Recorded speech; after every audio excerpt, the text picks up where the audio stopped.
کافر لوگ کہتے ہیں کہ اس پیغمبر پر اس کے پروردگار کی طرف سے کوئی نشانی کیوں نازل نہیں ہوئی؟ اے نبی، تم تو صرف خبردار کرنے والے ہو اور ہر ایک قوم کے لیے رہنما ہوا کرتا ہے۔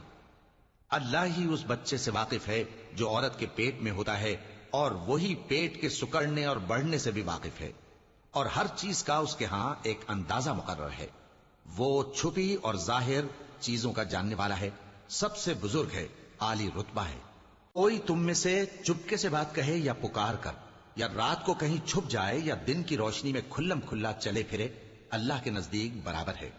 اس کے آگے اور پیچھے اللہ کے چوکیدار ہیں جو اللہ کے حکم سے اس کی نگرانی کرتے ہیں۔ اللہ اس نعمت کو جو کسی قوم کو حاصل ہے نہیں بدلتا جب تک کہ وہ اپنی حالت کو نہ بدلے، اور جب اللہ کسی قوم کے ساتھ برائی کا ارادہ کرتا ہے تو وہ پھر نہیں سکتی، اور اللہ کے سوا ان کا کوئی مددگار نہیں ہوتا۔ وہی تو ہے جو تم کو ڈرانے